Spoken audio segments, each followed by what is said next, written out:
வணக்கம் மக்களே. தாவேகாவுக்கு மோதிரம் சின்னம். நடிகர் விஜயின் தாவேகா கட்சி மோதிரம் சின்னத்தில் போட்டியிட இருப்பதாக தகவல்கள் வெளியாகியுள்ளன. தமிழக சட்டப்பேரவை தேர்தல் நெருங்கி வரும் இந்த சூழலில் முன்னேற்பாடுகளை தாவேகா கட்சி தீவிரப்படுத்தி வருகிறது. தேர்தலில் போட்டியிடுவதற்கான பொதுவான சின்னம் வழங்க கோரி கடந்த மாதம் தேர்தல் ஆணையத்தில் தாவேகா மனு அளித்தது. அதில் ஆட்டோ, கிரிக்கெட் பேட், விசில் உட்பட 10 சின்னங்கள் இடம்பெற்றிருந்தன. அதிலிருந்து ஒரு சின்னம் இறுதி செய்யப்பட்டுள்ளதாகவும் விரைவில் அறிவிப்பு வரலாம் எனவும் கூறப்படுகிறது.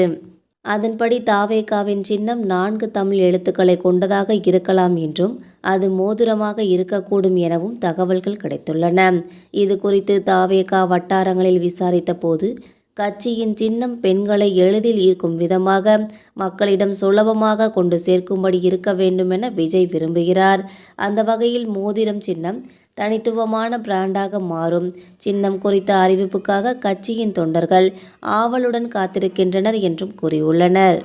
மேலும் நடிகர் விஜய் தலைமையிலான தமிழக வெற்றிக் கழகம் அதன் முதல் சட்டமன்ற தேர்தலிலேயே 70 இடங்களை பெற்று 2வது பெரிய கட்சியாக உருவெடுக்க வாய்ப்புள்ளது என்ற தகவல் அக்கட்சிக்கு ஒரு மகத்தான சாதனையை சொல்லலாம்.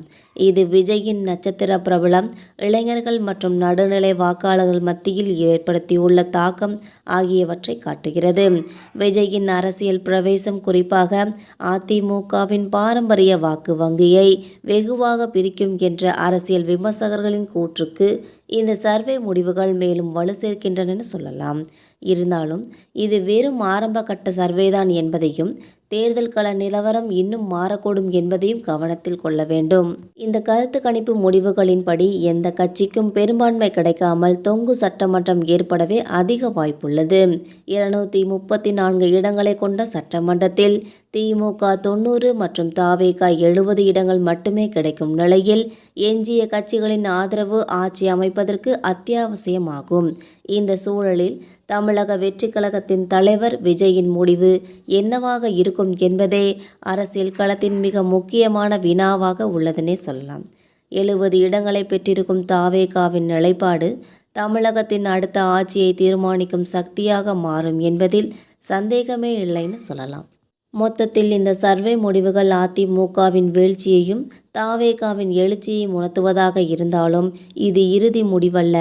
அரசியல் கட்சிகளின் கூட்டணி வியூகங்கள், வேட்பாளர் தேர்வுகள் மற்றும் இறுதி நேர பிரச்சாரங்கள் ஆகியவை முடிவுகளை மாற்றக்கூடும்.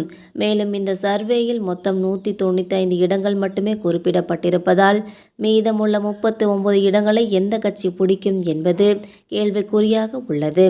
மொத்தத்தில் தொங்கு சட்டமன்றம் உருவானால் விஜயின் அரசியல் முடிவானது அவரது அரசியல் எதிர்காலத்தையும் தமிழகத்தின் ஆட்சியையும் தீர்மானிக்கும் ஒரு துருப்புச் சீட்டாக இருக்கும் என்பதில் மாற்று கருத்து இருக்க முடியாது என்னே கூறலாம். மக்களை, இந்த தகவல்கள் உங்களுக்கு பயனுள்ளதாக அமைஞ்சால் மறக்காமல் நம்ம சேனலை சப்ஸ்கிரைப் பண்ணி பெல் ஐக்கனை கிளிக் பண்ணி வச்சுக்கோங்க. அப்போ தான் நம்ம போகிற இது போன்ற டெய்லி வீடியோக்கள் உடனுக்குடன் நோட்டிஃபிகேஷனாக வந்து சேரும். தேங்க்யூ.